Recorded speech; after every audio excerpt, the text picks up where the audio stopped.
Hi everyone, it's Ellen Bristol. I wanted to talk about a video I posted about a week and a half ago. It was about a client of ours who was implementing their first ever CRM platform. And I talked about how that client had a bit of a challenge helping their staff and their board understand why having CRM was so important. So I wanted to address that question with you again briefly and reiterate the fact that there are always three pieces to solving a business issue. And believe me, nonprofits are businesses. And the solution always lies in these three things in this order. First, people. Second, process. And third, technology. Technology is always in last place. So for those of you who responded to this conversation about why it's important for the team to understand the value of gathering data, which is one of the many things a CRM does for you, I'd like to address the people side of it just briefly. In nonprofits in particular, there are always two sets of people. The internal team, and that's your employees, including the ED or CEO, your volunteers, and your board members. The other set of people, well, there are actually two sets of the other set. One is the clients whom you serve, but the other set is the donors, the investors or prospective investors whom you're trying to attract and retain. So I want to talk about your people first.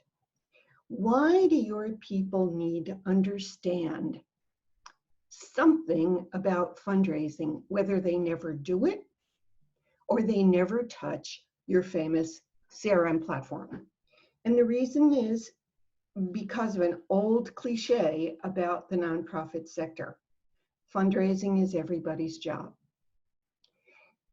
At least to the extent that everybody in the organization, be they staff, board, or volunteer, must understand that every decision made has financial implications.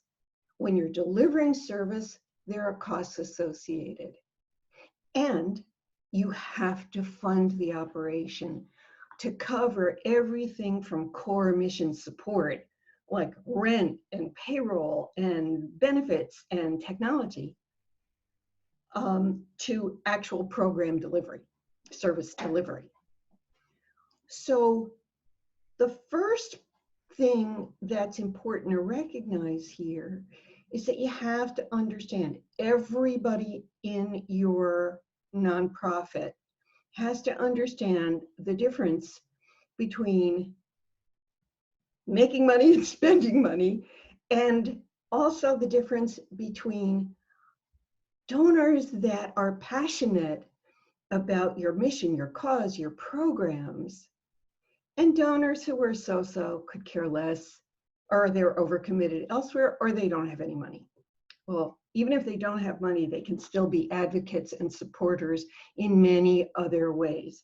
But there's a clear reason, first of all, for those of you in revenue generating roles to understand the ideal donor profile so that your messaging reaches fertile ground and attracts those with a passion for your mission and the capacity to provide funding. Whether the funding given is in big chunks or small chunks. The reason everybody needs to know that is because everybody at some point or another is going to encounter donors and prospects out there in their daily lives. So I want you to think carefully about the value and importance of having an ideal donor profile. And I want to challenge those of you who have never completed the leaky bucket assessment to go ahead and do so. There's a link on this post. I'd love to see the proportion of organizations that lack a documented ideal donor profile. I'd love to see that proportion, which is very high, to get reduced quickly. I'll give you the link, and I hope to hear from you and see you the next time that I post a video. Bye for now.